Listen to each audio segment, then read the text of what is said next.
I'm Christian Abbott. I'm Nathan Lavender. I'm Sean Abbott, and this is the Red Mist Podcast.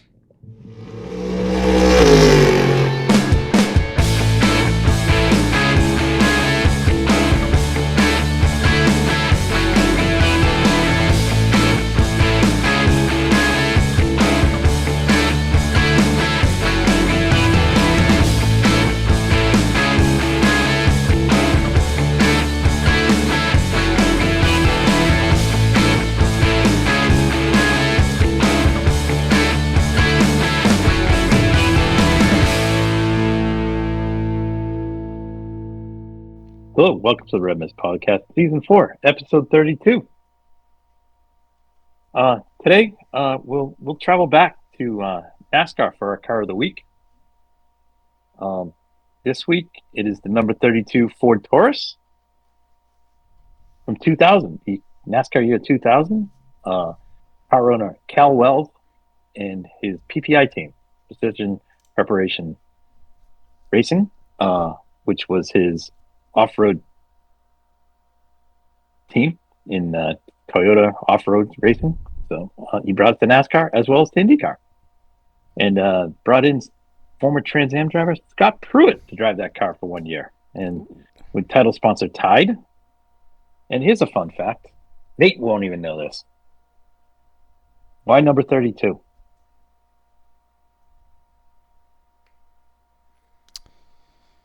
It's one less for the grid of Indy. Oh, good. I like that. No, it was the carried the number 32 was the number, the sum total of the cars that carried Tide as a sponsor before that. So it was the 17, the 5, and the 10. Oh, all right. Oh, that was pretty good. Yeah. That was a fun fact. All right, that closes it out. There wasn't car 32 is not a popular number. I mean, in NASCAR it is, but like I couldn't find anything else good anywhere. All right. On tonight's episode, we'll talk about NASCAR at the Roval. And it's an elimination race. We're down to 8 after the race. We'll talk F1 in Singapore. No dragon sightings. Very upset. No dragon, no lizard sightings. Very upset. Nope. And then we'll delve into news and notes, and there is a bootload. So let's get into it. The Roval at Charlotte. It's a road course, and care to guess what happened? Did someone dominate? Pretty much. Yeah. Okay. This race I did half watch. Is that driver not from the United States? Yes. And has that driver pretty much won every road course this year? Yes. Now, I will say there was an outside. Did he quite win? He did. He did. Now, I will say this: there was an opportunity for my other guy, the Dinger, to win the race. He was hanging around. Yes. Yep. Somehow finished the race going Ricky Bobby style across the start-finish line. Yeah, and he wasn't the only one. He wasn't the only one. No. No. So, anyways, yes, Shane Van Gisbergen did win the race with a titanic battle with Kyle Larson. It was awesome. I liked it. Larson throwing a lot of sprint car moves at him, which was cool. I think Gisbergen throwing a lot of V8 supercar moves, and all clean racing, a little bit of rubbing, but hey, it was all fair. And then Christopher Bell and Chris Buescher mixed it up as well. So that was fun. And then the other road course junkie, Michael McDowell finished 5th. Ryan Preece with a good finish, finished 6th. Suarez 7th. Chase Elliott 8th. The Dinger 9th.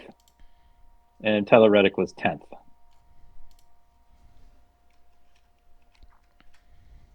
So, yep. I don't have much more to say about the race other than that. It was fun to watch. I will say that. And then the crap that went on just for the guys trying to finish, it was just, it's the one thing I can't stand about the race. It's like like I have to listen to the announcers. It's like up 10, down 10, and I'm like, can we just watch the race? It's almost like the big contretemps in F1 now is cutting away from passes to look at the people in the paddock in the garage. You know, Yep. Which that's the new thing. So we can get into that yeah, later too. yeah, we can get into that. But outside of that, entertaining race. I like the Roval. I know other people don't, but Dale Jr. doesn't like it. But I like it. I just don't like the chicanes. Although Van Ginsberg had actually showed you how to drive the chicanes properly. Yeah. You know? Yeah. I mean, I, he dominated, and I think towards the end, like I mean, it was clear as day he was much better with his tires than everyone else, and by Oh the yeah, by the end of the stint, yeah, because he cakewalked everyone. there was one point, there was one stint in the middle of the race. He was complaining about the tires, but he was lapping faster than everyone else. Yeah, yeah, and it was only like the last 10 laps of the race where if a yellow came out, he would have been screwed. Right. Because he had the pace where he didn't have to pit for new tires. Yeah. Yeah. To then be caught by anyone else. But the problem was obviously if he was the last one to pit and he didn't end up pitting, but if there was a green-white checkered that came out, he would have been shuffled right back. Yeah. So yeah, probably. I was thinking that he might have come in at one point just to cover him off and be done with the strategy and not have to worry about it if there was a yellow, but thankfully that didn't happen. So I guess the only other thing I'm gonna say about this race is you get what you get with this playoff system, and the last lap crap with Chastain was exactly a product of what you were asking for. And even if the move stuck for Ross, like I can't imagine he would have walked away going into the next round while still taking out Hamlin. Yeah. I mean, like that's just one of the dumbest moves I've ever seen. It's not it. Yeah. I know his wall ride around Martinsville was insane, and like I totally fine by me. Like that it paid off and whatever. But like on a road course kind of scenario, I mean, like even really like any short oval with a your traditional pass, not the wall ride. Like you're just gonna send it down the inside and try and get the guy. I mean, there's bump and runs which are okay, but like this was spearing a guy like to try and get a position. This is not racing. That was just demo derby. Yeah. At that point, 100% demo derby. And I'm not gonna waste more time on it than I already have right now. But like it's just stupid, and yeah, you wonder why people don't take the sport seriously.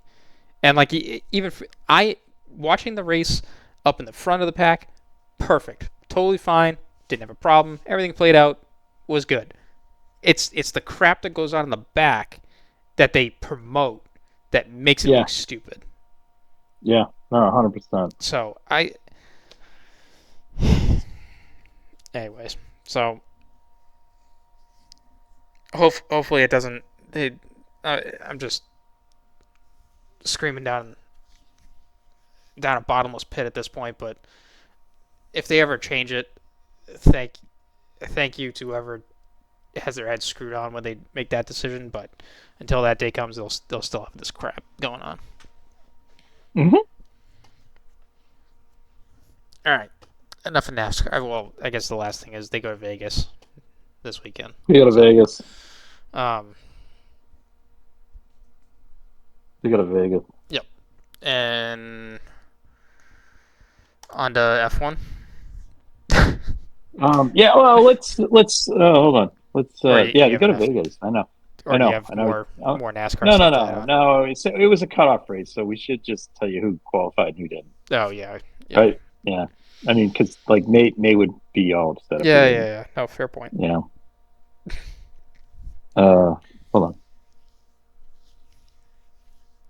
Okay, so. Okay, so. Geez.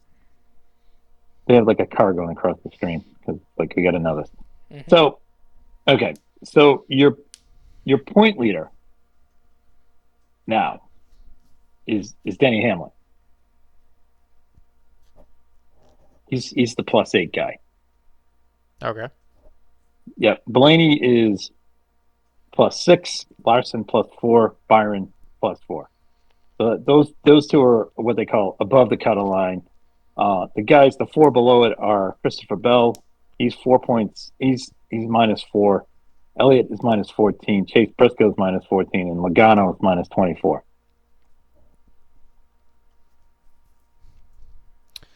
Wait, hold on. Where's SVG? He, I he's thought not. I thought if you win, you're in, right? No, Isn't that no. He was eliminated. no? But he's now won again. No, he's still eliminated. But he's won. Isn't this I what? see what you're saying. I thought this was the case, but it is not the case. So winning doesn't even matter at this point anymore. No, it does not. No. I think I'm starting to figure this out, right? Yep. Yeah. Pretty lame. And the best part is, I and God hope he doesn't win this, but Hamlin could win this and not be in NASCAR next year because of the lawsuit.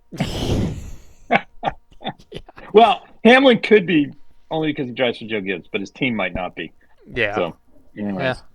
All right. So, as you state, we're off to Vegas, Sin City for the South Point 400 at the Las Vegas Motor Speedway. So, and I unfortunately did not see the Las Vegas Motor Speedway during my visit to Vegas the last few days. So, anyways, and everyone that's going, have fun. I don't know. Anyways, we'll talk about it. We'll preview my thoughts on Vegas in Formula One. Not this week, but when we get close to the Vegas race. All right. Just having seen what I saw while I was there. Okay. All right. So that shuts down NASCAR until next week. All right. F1, Singapore, night race. Probably the most strenuous race on our drivers. Yeah. Yeah, it's the longest race of the season and the hottest race of the season. Hottest race of the season. So cool suits were in play this weekend. But not for everyone. Not for everyone. That's true. You have the option to run it or not. Mm-hmm. Anyways, not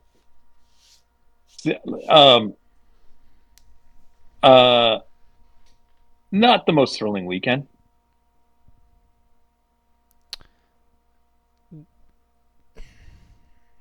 No, but it was a race. It happened. It was a race, right? Right. Not every. right. Not every F1 race is Abu Dhabi 2021. Could we review last week's picks? Yeah.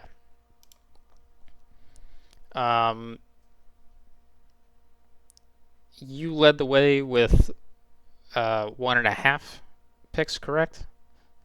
So just to clarify, what I do by these points is if you get someone on the podium in the correct position that they finish, that's 1 point. Ooh, I like that. And then you get a half point if you get a driver on the podium but on the wrong spot. Not in the right place. Okay. Yeah. So what did I get my full point for?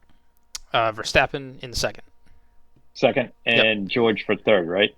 Yeah, you had George in third, and but he obviously won the race. So who did I have winning? I had Leclerc, right? No, you had Piastri. Oh, I had Oscar. Okay. Yeah. We'll get to papaya rules in a minute. Yeah, and then anyways, Nate and I had Max on the podium, but not in the right position. Okay. So all right. That's all. All right. Now in Vegas, I did lay money on the race.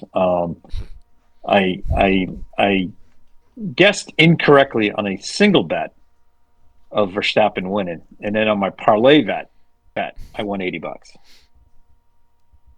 So I picked. You could pick guys to finish on the podium. I picked Russell and Verstappen the podium. So you didn't have to pick all three podium positions. You could pick. All you had to do was pick the drivers you thought might hit the podium. So I didn't trust either one of the McLaren guys because I figured they might get into it. So I went with George and Max, and then I cleaned house on guys scoring points. So I picked Kimi Antonelli to score points. I picked Berman, Sainz, and Alonso to score points. Because had I picked just if I went George, Max, Lance, and Oscar, I wouldn't have won any big money. Right. I mean, and I'm not talking. I'm not. And I'll honestly, this was. I had I bet $20 on Max to win, and then 20 on this parlay, 2-leg parlay. So, and the 2-leg parlay came in. So, I won 100, but because I lost 20, it's $80 net. So, yeah. Anyway, it's good. It was fun. I got to go see if BetMGM has that on there because I'm just gonna do pick a podium guy and pick point guys. That's what I'm gonna do. And you can do it up until the race starts. Oh. Yeah. So it's kind of cool. Nice. But in this case, you had to be up. You had to do it like Saturday. I mean, what was the race? Saturday night? Sunday morning. So I had to do it Saturday night before midnight. Because I think the race started at 1 a.m. or something. I don't know. Whatever. When I was in Vegas. So, anyways, it was fun. All right. I was impressed with George throughout the weekend. He deserved everything he got. So no issue there. Max just again fought all weekend. Mm-hmm. So I thought that was good. And Max, they asked Max what's the key to winning the race, and he was spot on. It was the start. And at the end of the race, they asked him what happened. And how come he didn't? He goes, well, if I didn't get him at the start, I wasn't going to get him. Yeah. I will say this. So George controlled the race out front, executed pit stops, everything like that. Max's team did the same, but Max did a fantastic job of driving clean yet defensively. Yeah, I mean it just seemed very reminiscent of how he would handle both the Mercedes when the two Mercedes back were in the day dominant. when it was Lewis and Valtteri. Yep. Yeah. So found that to be I found that really good. So that was kind of cool. As for Team Papaya, congrats on the manufacturer or on the whatever manufacturers championship. But Jesus, they are that is a disaster in the making right now.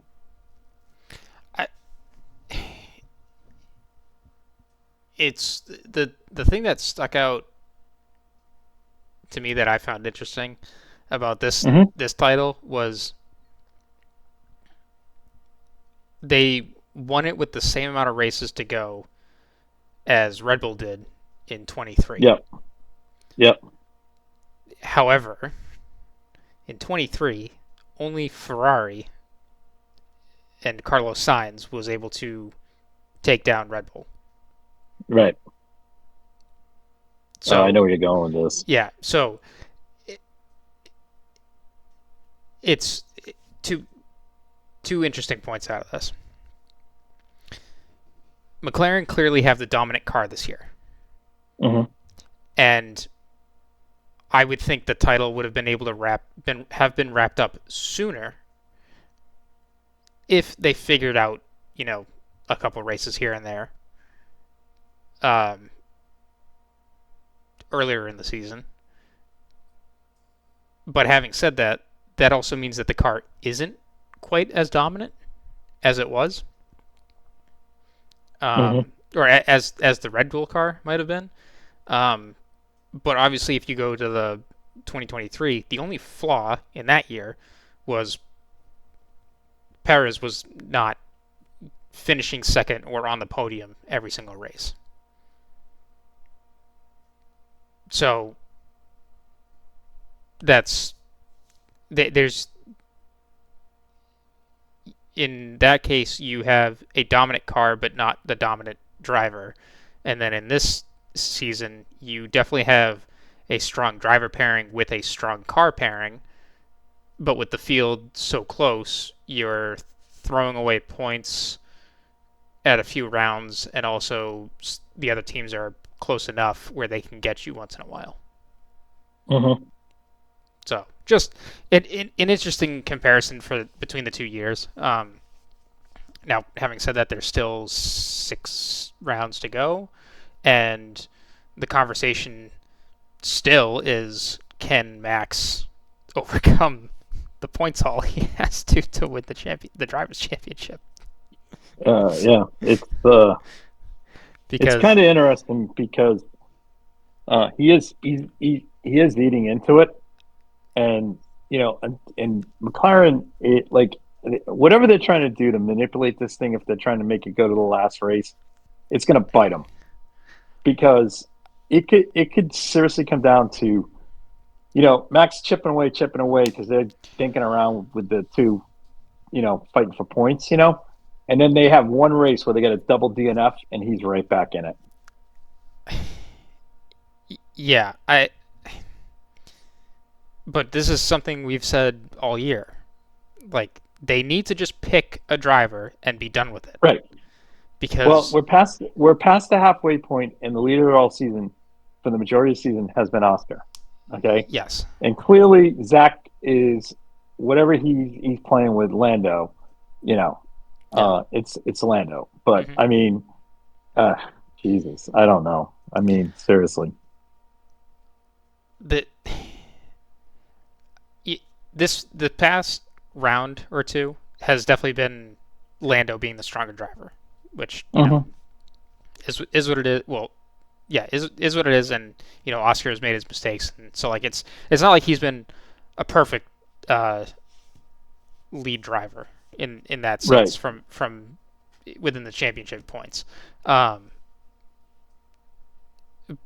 that's not every title just goes swimmingly just like that every single time. So yeah, there are going to be ups and downs, and you just got to take the races when you can and move on.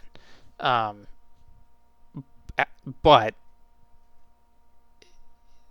this isn't the first moment in the season where they've had some controversy of these papaya rules, or lack of commitment to just say one driver is going to go ahead for the points just for the reason that we're just committing to this one driver to score the most points to outscore Verstappen.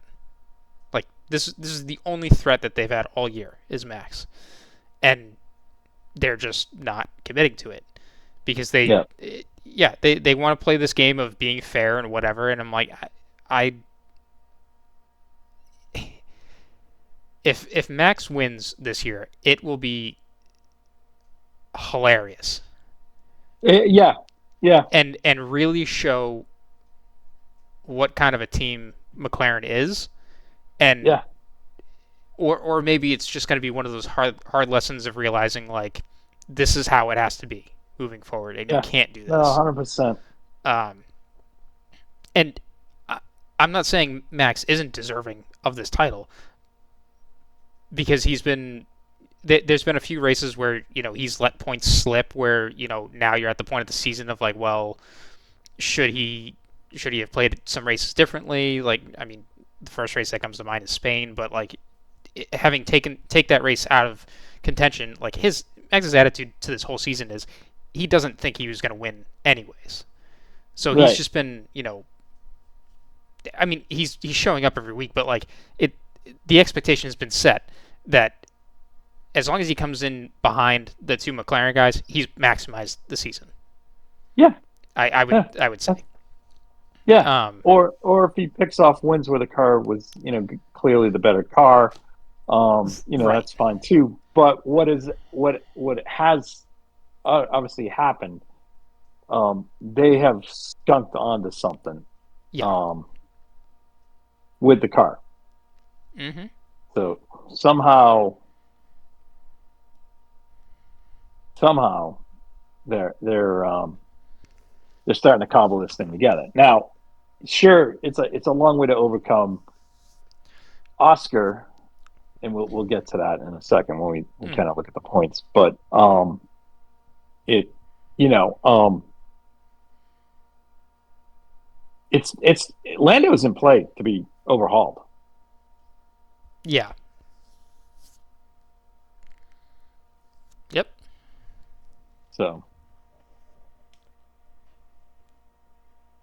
Yeah. I'm interested to see how the rest of the season is going to play out with these rules now yeah, because on um yeah they still need to or the big question at hand is who's going to win the driver's title, but with the constructors title wrapped up, one thought is boys have at it, and whatever you think you need to do to win the title, go do it. right. Yeah. Um, Oh, absolutely. because if the team's secure at this point, like everyone's getting a good payday at this point. I would unless there's some uh, bonuses based on driver standing, but um, yeah, I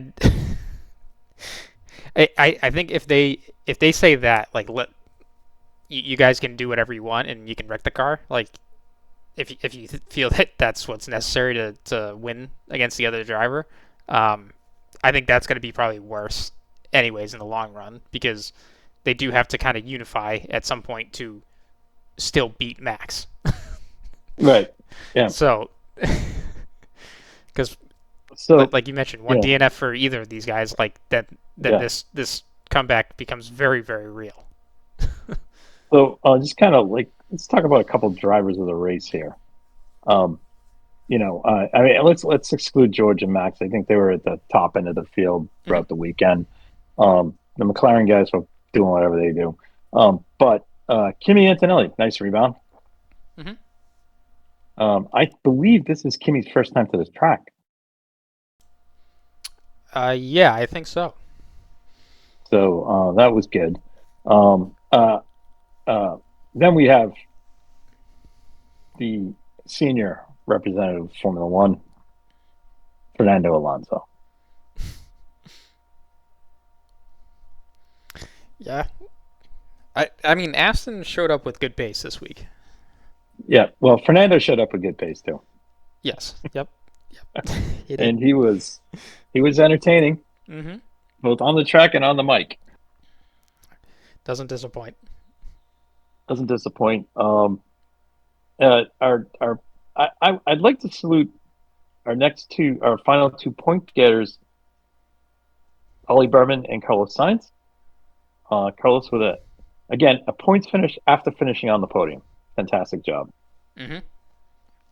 And Ollie after again, starting dead last on track because they got disqualified. yeah, Both Williams got right, disqualified in disqualified. qualifying. So he went from 22nd to 10th. So that was fantastic. Ollie, another just fine outing for him in the Haas. Again, outpacing his more seasoned um, teammate. Teammate. So Yeah. yeah, I think he's kind of secured his place at Haas for quite a bit. Also, like to salute Isaac Hadjar because he was around the entire time. Yep. So, and I thought he put on a great effort. So, like to kind of salute those guys. Yeah. No, it was great race results. I just wish I had seen some of Carlos's and Alonso's moves to get to Yeah, where they finished. 'Cause, there was some other stuff. There was some battles that again would have liked to have seen. yeah. Not quite sure what was the reasoning, um, other than showing the F1 drivers' girlfriends, and I will say this: they all have the same haircut or hairstyle. It was all pulled back in a big tight bun. And honestly, could care less. And then I do not need to care. I don't care about seeing celebrities in the pit paddock. Don't care. Let's keep it to the race here. All right. Well, it just gets back to and this isn't like this is not coming from someone being a hardcore F1 fan. Like this is just from a regular fan in general. Like if I want to watch the race and there's stuff going on that's interesting, like passing, and you don't show that stuff, then it creates it just propagates the problem of driving people away and having less interest in it. So I mean, like, show the on-track product. Like this is what you came to watch. I mean, and a lot of this really started somewhat innocuously from a couple just tweets from Formula high-profile drivers. Yeah. Tiff Needell just kind of threw it out there on his Twitter account. And so other people were catching on, and it was all through the weekend they were catching on. To the point when they asked Carlos about it, he actually knew what they were talking about. Yeah. So it's kind of funny, Yeah. But I mean, it just kind of shows like, are we like, it's just a race or entertainment? And given the fact of all these proposed changes that they're coming to, which we'll talk about towards the end of the season, clearly it's all about entertainment and not the race. Yeah. And it's just it's what's going to happen. What's going to happen is it's going to drive. So NASCAR is seeing this. The hardcore NASCAR fan does not watch a NASCAR race. Okay, before the playoffs and the chase, I would sit there and watch a NASCAR race, only because it was a race. I can't watch it now because it's not a race. Yeah. If F1's going to be like, we're going to not have. We're going to have 1 day of practice and one race. I mean, you know what's going to happen? There's going to be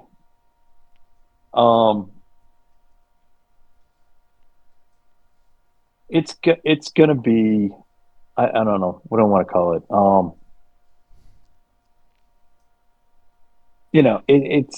It's just going to be a gimmick. I mean, really. If I was a manufacturer, I'm like, what am I paying all this money for? Well,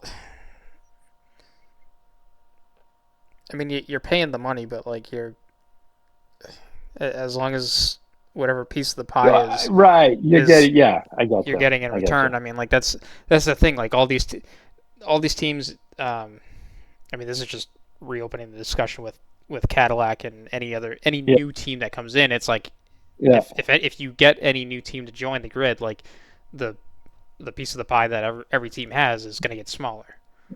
Yeah. From the deal. So which it stinks that this is how it's drawn up, but I mean, it's how they want to operate and how everything's been put in place. So no, 100%. Yeah, it's becoming an exclusive club that is separating fans that want to stay in tune but just can't be asked to sometimes.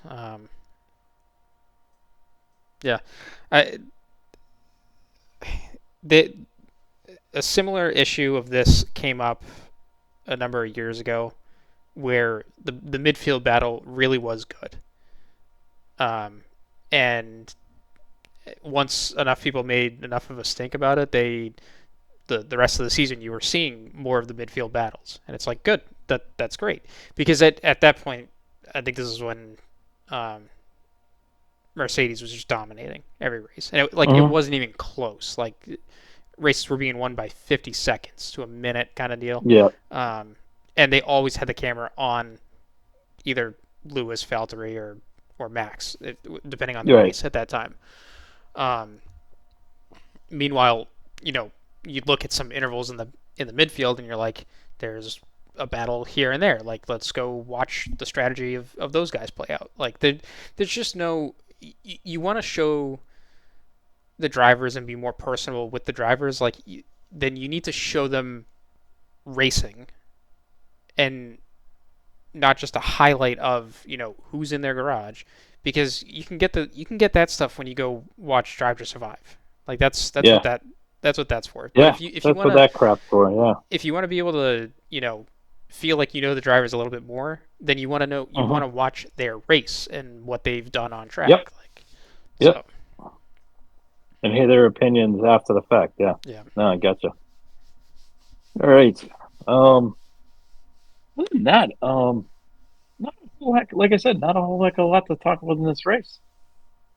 No, I mean, definitely just kind of straightforward. It was interesting to see, I guess which strategy drivers chose, because there were some.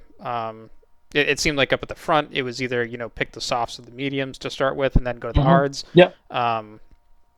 But then there were some drivers in the back of the pack where they went with the mediums, but then tried to go long enough where they could switch to the softs at the end of the run. Yeah. And that worked out for a couple of them. Didn't work out for some of them, but I think some of it was also just pacing the car in general. But yeah. All right. So, go ahead. No, I think stuff like that just needs to be highlighted more and brought into it, because it's for people who don't understand what's going on during the race and all the intricacies of it. You don't pick up on it, and it would be it'd be nice to have some more time spent around that and digging into it, because like, not only do you get the new fans to understand it more, but like, you get all the hardcore fans that like want to know what's going on in the race to still be as involved. Yeah. So, All right. Let's just take a quick. The constructors. McLaren wrapped that up. Mercedes is in second. So it's really. Oh, I didn't realize it was this bad. Yep. Mercedes has a 27-point lead on Ferrari. This is where this is the bad thing. Ferrari is third with 2 drivers. Only 8 points ahead of Red Bull, and it's 1 driver. Yeah.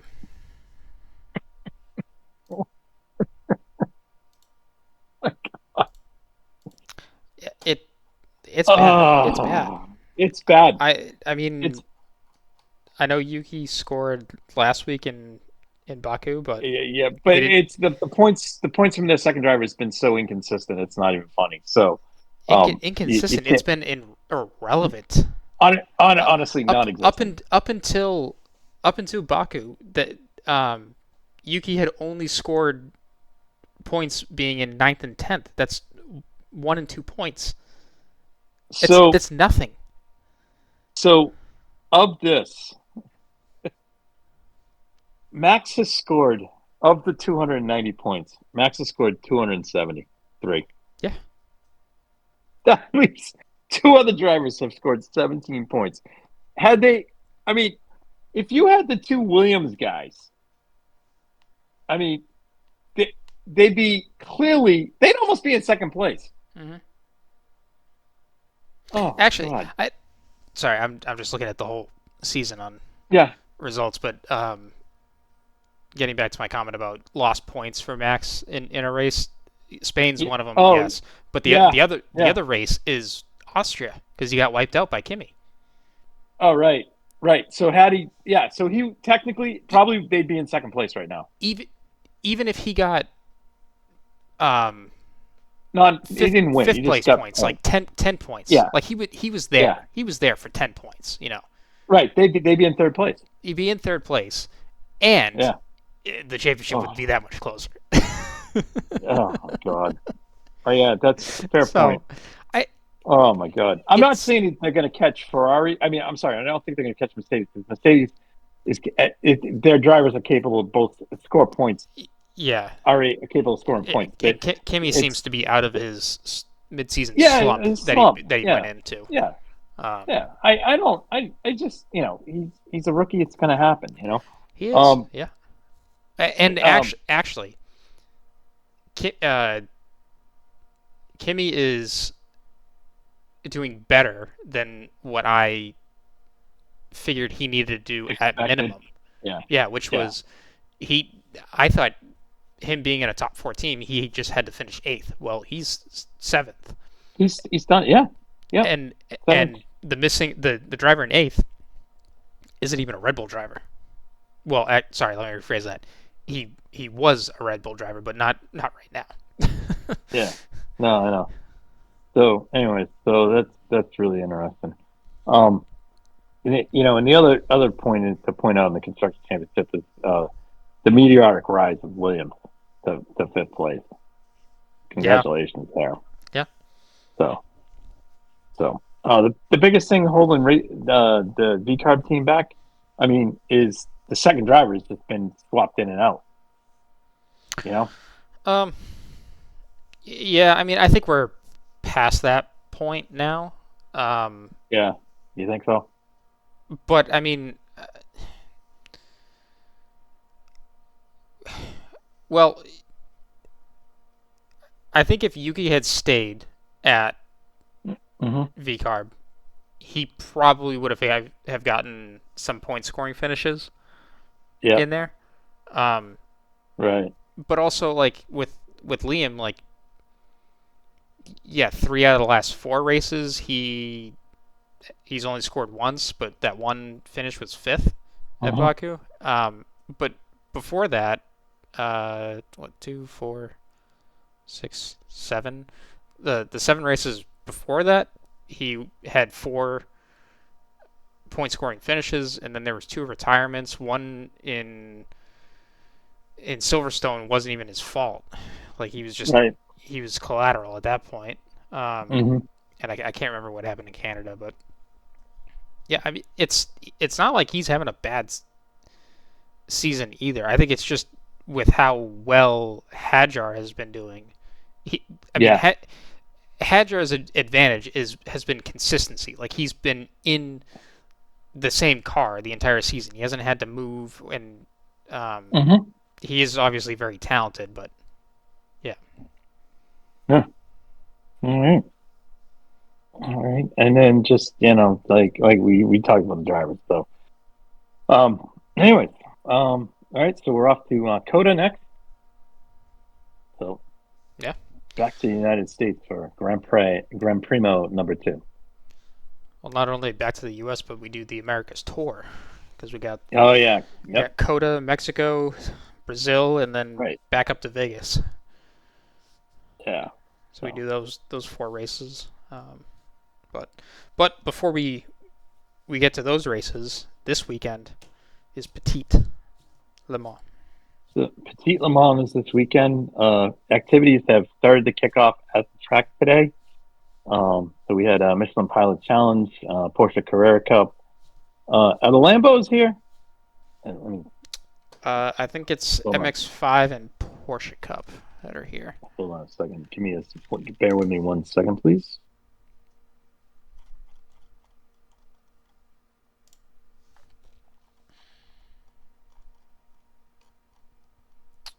It is the WeatherTech Big Boys, Michelin Pilot Series, the VP Michelin Sports, or I'm sorry, the VP Racing Sports Car Challenge, which is LMP3, GT3, and GT4.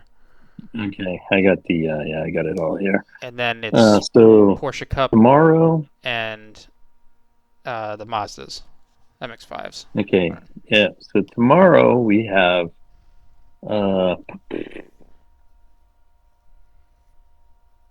we got Mazda qualifying, we got Porsche Carrera Cup qualifying, Michelin Pilot Challenge practice, then we got the big boy practice.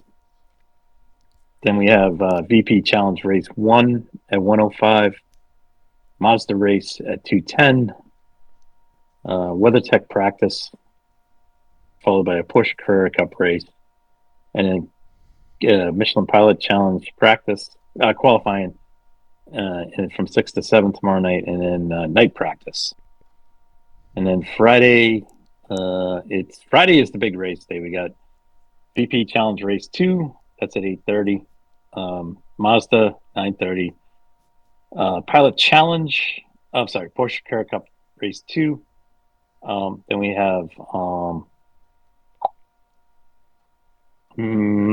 Pilot challenge. race. No. Yep. Race. Hold on, where is it?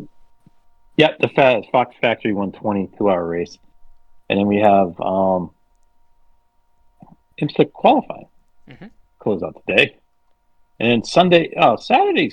See, this is what happens when you don't have the Lamborghinis there. There's no race on Saturday morning. It's just it's just the big race. Yeah, the big race. All right. I think maybe they have warm up in the morning, but that's it. That's it. Yeah, there's actually there is no. Oh, we're just There is no warm up. So wow. Okay. All right. So all right. That's just a quick rundown on the event. Just some news leading into the event. Tomorrow, actually, IMSA will announce its full season entry list. So excited to see that. One team that will be on the entry list announced their plans today, at least on what car they run and manufacturer they'll be aligned with, and that's Riley Motorsports. They will be returning to the Ford fold and be running Mustangs and GTD. Yeah, I was excited to see that. That's pretty cool. So good for them. So that I believe that they're just going to be in GTD. The Multimatic guys will be running the factory program. I believe so. In GTD Pro. So yeah, so that's cool because Bill Riley, son of Bob, Bill was affiliated with Bob in the halcyon days of the Roush Protofab Mustangs that dominated IMSA GTO racing and SCCA Trans Am racing. Those cars are kick-ass. And Bob, Bill's dad, who's since passed away, was a engineer on the Ford GT40 program. Yep. He wasn't in the movie. No. And he was also, just real quick, he was also an engineer on the Saturn V rocket program. Yes. Yeah, that's pretty cool. That doesn't suck. You built the GT40 and the Saturn V rocket. Okay, that's cool. Yeah. You had a good life. And then you bought the crazy ass Intrepid. Oof. Anyways. All right. Another team that's announced their plans. Fan favorites of the paddock. AO Racing will be back in LMP2 and GTD Pro. Perfect. So Rexy and Spike are back. Yes. Exciting. And very exciting. Quick note on them. They have their Halloween spooky livery this week on both cars. Oh yeah, I saw that. It looks awesome. The biggest thing though with next year, it's going to get to this, but for the GTD Pro car, it's uncertain if Lauren Heinrich's going to be back in the car. Right, because now there's some additional drivers that might be available. Or I had thought before this other thing happened, we'll get to it in a minute. I thought he was moving onward and upward at Porsche. Yeah. So, anyways, just scrolling through. This is spooky livery on the friggin' Porsche. Holy crap, it looks awesome. Yeah. It'll be weird not looking for a green dinosaur, but green dinosaur. But man, the spooky skeleton car looks awesome on both cars. Man, they haven't seen that stuff since the Lizards. So yeah, no, they got the marketing down, which is good. Yeah, which is awesome. All right, I'm just trying to see if there's anything else.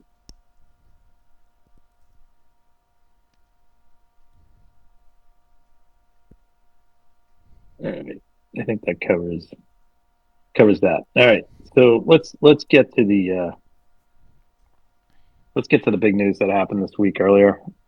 Well, Um, the big news that today that Toyota was testing their new hypercar at Oh Paul yeah, Ricard. oh yeah. Well, exciting. Once again, a manufacturer that continues to support the hypercar program for the longest time, even through thick and thin. Ugh. Anyways, um, this I'm a big fan of Porsche. All right, Sorry, hold on. We're now switching into the big news. the big news. Sorry. Okay, so we all right. I'm a big fan of Porsche. Yeah. I love the fact that Porsche supports customer racing and such. But you know, the the the the the, the big thing is when they put a factory effort together, it's awesome, right? Because it's whether it's in GT cars or in prototypes, it's fun. They had the Rothman Porsches back in the day. You had, the Martini and Rossi 935s, all that stuff, and then you know. And then, obviously, their support for the customer level teams led to some, great successes with the 935s all the way up through the 956, 962, and into the 911s and such. But if ever, man, when it comes to factory racing at the prototype level, they are an absolute clown show. The second clown show is going to be coming in another year. So, I was gonna say who takes top clown in this discussion. Yeah, well, we're going to see. But right now, so the news is Porsche has pulled the plug on its WEC program, effective the end of this year. Yeah. However, they are going to run in IMSA, which is fantastic as a factory team. Okay. Now in IMSA, you do not have to be a factory entry. So if Dyson Racing decided to come back and run in 963, they certainly can. There's no 2-car limits in IMSA. You can run 1 car. You can, be a customer and whatever. However, in WEC, you have to be a manufacturer team, and you have to run 2 cars for the entire season. Porsche this year was running. There were 3 cars being run. Did they run 3? Did they run 3 factory efforts at Le Mans this year, or just 2? I think 2. 3, I think. No, I think they did 3. But they did 3. One was the IMSA car, right? Yes, yeah. One was technically the IMSA car because the IMSA car. So there were 4 Porsches on the grid. Yes, and now the other one was the Proton Porsche. So now these guys have, basically,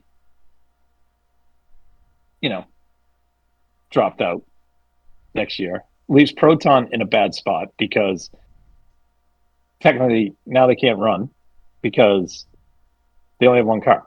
They have 2 chassis, but they have 1 car. But now you need the money to run 2 cars. Yeah.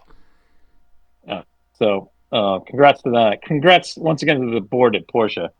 And the reasoning is absolutely asinine.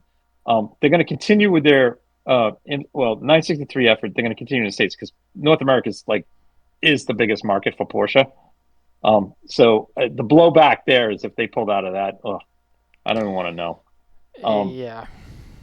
All right. Especially with the fact that in IMSA, the BOP is somewhat a little more even than say it is in WEC.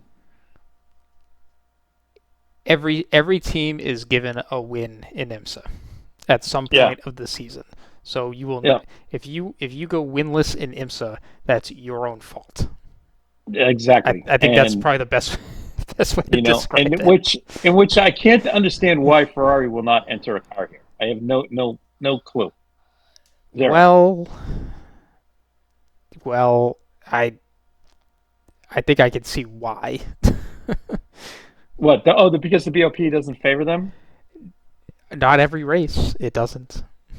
Well, yeah, I know. That's called racing. Yeah. Oh, you mean IMSA is proactive with their BOP adjustments? Okay, just BOP on the whole. Sucks. It is a very hard system to try and implement and be fair because fair. Yep. at some point you do have to look at the season and be like, if it is supposed to be a balanced system, it's literally in the name, then that means, the same car should not be dominating every single race. And it's not to say that Ferrari dominated every race that it won, because there was a race or two where they did win that it was very close. However, they have had a substantial performance advantage. Even when they aren't winning, they're still up there. So they have not rotated to the bottom part of the field in quite a bit. And it's been really hard watching Toyota go through all this these past couple of years, because I say this, but they won the manufacturer's title last year. And they did that through consistency and competence as well. This year, I think it's been a bit more of a hit on them to try and get some of the other teams up. So it's hard to watch, when you do have a very good team not be at the front, and it's not their fault necessarily. Like it's pretty obvious that they're being targeted in a sense of just like we need to you need to not do well for a bit. And really, what manufacturer? I shouldn't even say manufacturer. Who would voluntarily show up to a championship where they're told you have to finish last, kind of deal, or get that message of like you're just here to kind of run around and not win. But when you saying that with Toyota, I'm just gonna hit this one point, then we can go back to Porsche. If you do zoom out on their performance in WEC for the entire years or for the whole lifespan that they've been involved with WEC, they've won so many races. They are the dominant manufacturer, and then Audi and Porsche come next after that. But with their time at WEC, they have definitely dominated. And when you keep that in mind, a year like this really isn't all that bad. Excuse me. It's just hard to see them run where they are with the program that they've had such good success in, which led them to create their new Evo package, or brand new car. That got spotted testing. The only thing I'll say on the car, everything looks a little bit different compared to what the new one is, but the big standout piece, at least for me, was the rear wing design. It was not flat across the rear. It was the middle section was flat, and then the middle third was flat, and then the 2/3 on the ends that overhang the tires actually angled up. So, which I just thought that was an interesting design choice there. But obviously I don't see the CFD of why they would have chosen that. Anyways, Porsche. It sucks that they're not going to be part of WEC, and not just because they won't be doing all the other endurance rounds, but mainly because they are forfeiting their spot to compete in hypercar at Le Mans. Right. And I think some of this is also kind of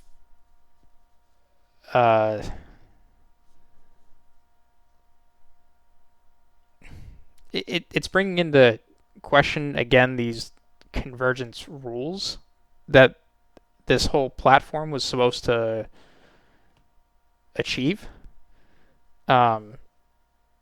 Because with how WC has it laid out, where you can't invite a manufacturer from IMSA, ELMS, or Asian Le Mans Series if their manufacturer isn't a part of their year-long series, I think kind of ruins the spirit of the sport in that aspect. Yeah. Because I mean, if Acura won IMSA, handily, like I would want to see it go represent IMSA in the race. Yeah. Especially when it competes against the same cars that already run in that top class for WC. Yeah. So I mean, from that standpoint, it seems kind of ridiculous just to have an imagery kind of deal. So, but getting back to Porsche, like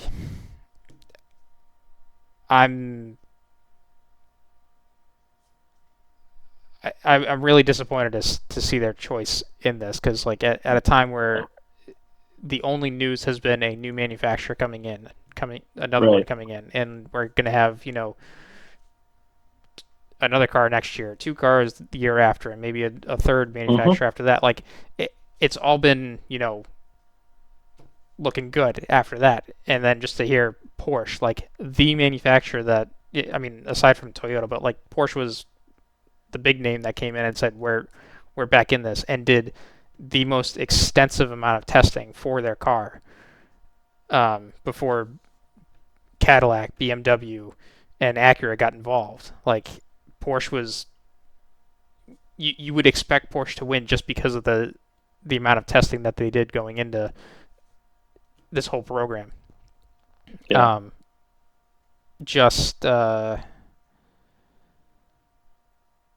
It just stinks to see them do this. I know it's I know it's they'll still be in IMSA, but Le Mans, not being at Le Mans, is just kind of Yeah.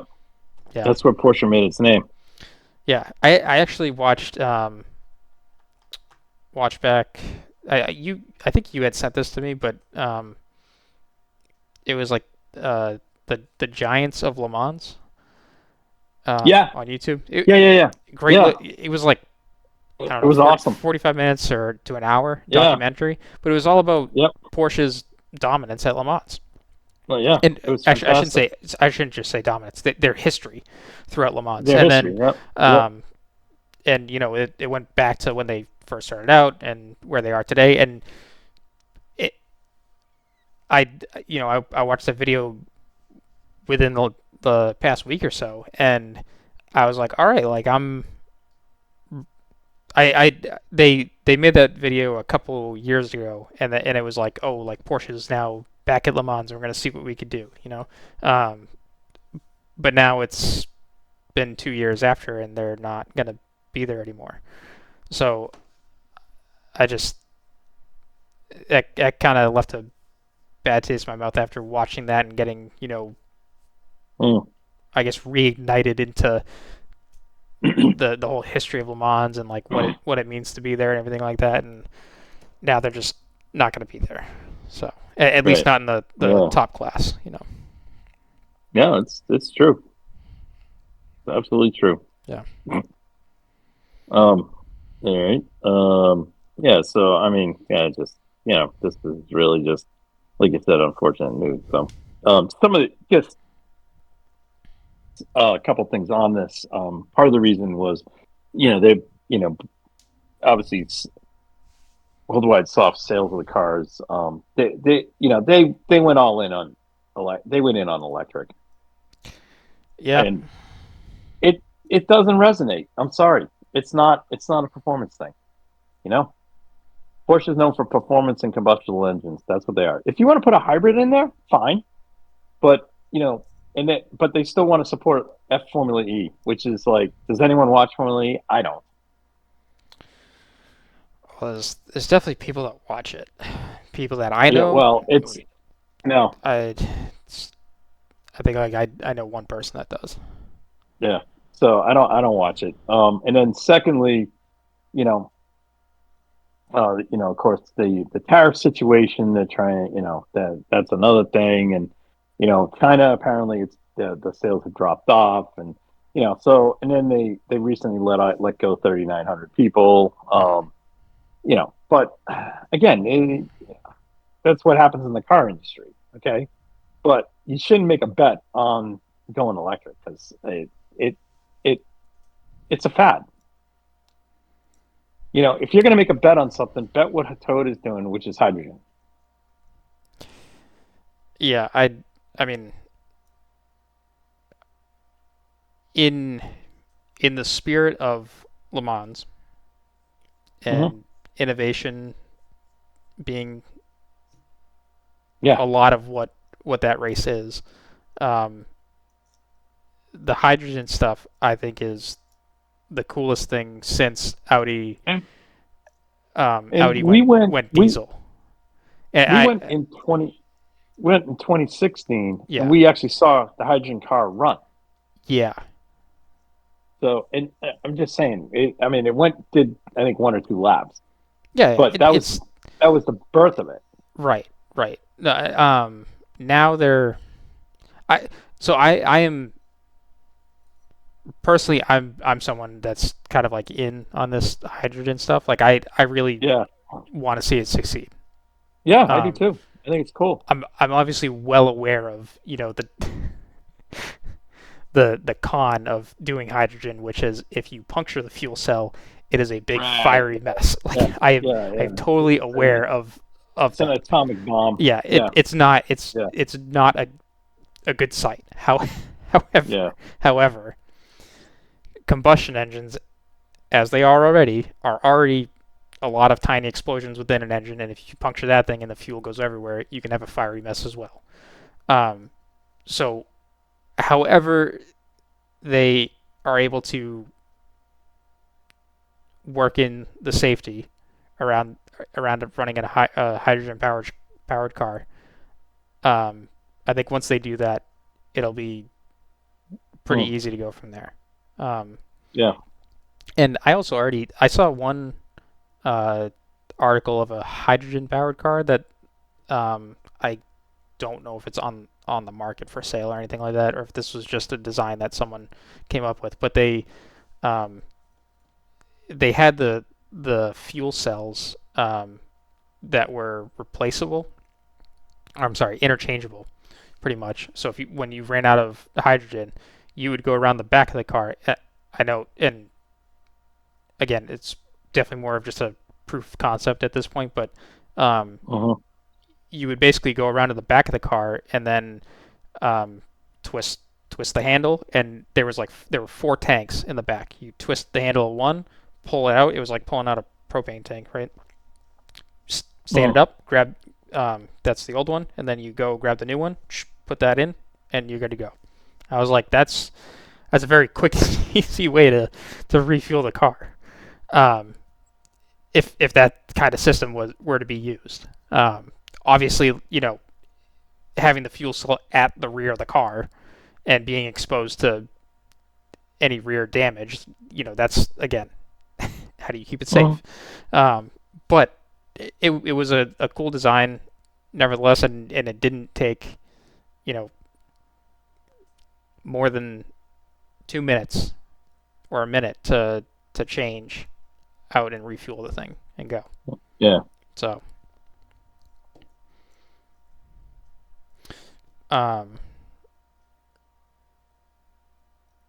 but I find this hydrogen stuff interesting. I do think it's, I know the old LMP ones, where Audi, Porsche, and Toyota were going at it with the crazy amount of battery usage per lap that they could use. That was definitely impressive, don't get me wrong, and when we saw those cars, they were literal spaceships going around. But I mean, I think innovation wise, I think Audi's diesel approach was very cool for what that whole program was. Yeah. Yeah, you're right. And then the only other thing that came out of this, from what I got from reading some stuff, is that Penske built stuff in to protect themselves into the contract. The penalty to cancel both programs simultaneously would have cost Porsche the price of whatever they were paying Penske to run for 2 seasons. Nice. So good for them, but bad for Porsche. Anyways, I don't understand it, but Yeah. anyways, we move on. Mm-hmm. Doesn't impact IMSA, but as you said, Christian, it really does throw a wrench into Le Mans next season. Yeah. The one thing I did kind of think about as well with this is the one positive way to look at it outside of just losing Le Mans, which I think is very hard to overcome. There is a good argument that you could say IMSA is the more professional series to be in and higher level series to be in. Based on now there are some things, and I will say this, Ben Keating aptly points out he is not a fan of some of the in race in the in race rules that IMSA runs by, which is fine. Mm-hmm. He doesn't like it. So that's fine. That's his choice. I mean, he does run in certain races. He just finds it to be some of the time he just finds that you get shuffled to the back, and certain things. And I in some ways he's right. I'm not a fan of some of their yellow flag things and such, but that's his choice. He's bringing the check to run the teams. So he has a right to say that. But I will say this, Christian. I think bang for the buck, you're better off in IMSA. Yeah. So, given how the last couple of years have gone, in terms of it being a Ferrari fest, yes. Well, not only that, but like you in GTP, you can run all pro lineups. Yeah. Which yes, you could do that in Hypercar, but if you want to show up as a one car team, you can do that. It's not gonna hurt your pocketbook. No, and you can show up and just run the Michelin Endurance Series too, like Lamborghini's doing. Yep, you can do that. But then the other thing is, again, the only one of the only pro GT3 series is in IMSA. Yep. Worldwide. Yep. Like that's that's an all pro group, and the racing in there is pretty damn good. And I will say this, and in some aspects, sometimes the GTM cars outperform the GT Pro cars. So when you get past the stage of the race where the AM drivers are done, it becomes an entire pro lineup race. Which again, to be fair, like does that happen in WEC? Of course. However, with the way the rules are laid out, and this is the difference that Keating talks about, because you can get yourself back into the race, you basically nix your weak AM driver at that point, and you get a true pro GT3 race. So when you have stuff like that, like it makes it exciting.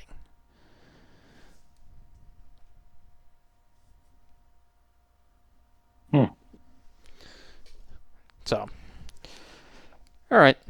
Well, I think that covered everything.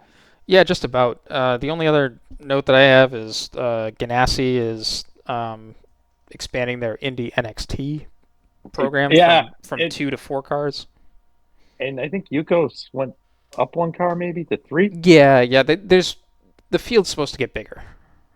Yeah. So which is cool. So good for that series making a comeback. Still want to see them running at Indy, but that's Roger's got his feeling on that. So, anyways, I think there's a lot of people. Oh, and the other thing, just this weekend, from a TV standpoint, we have, like Tristan noted, we have Petit Le Mans on Saturday, and then we have the Bathurst 1000. Yes. So if you want to extend it for 24 hours, wait for Petit Le Mans to finish and flip over to Bathurst 1000. Yep. And then if you don't want any sleep the night before Petit, you can stay up and watch the first race of Super Formula this weekend, and they're at And Fuji. then second race is sometime during this Bathurst 1000. Yes, yep. But they're at Fuji. Good stuff. Good stuff there. So it's a fun series to watch. yeah, I think there was. All right. Well, yeah, and then NASCAR is at Vegas. Vegas. And then. And that's it. There's another NLS race this weekend at the Nordschleife. And if you want to watch, Is Ryan Sermon running? Maybe. I don't think so. I don't think he is. Sorry, let me rephrase that.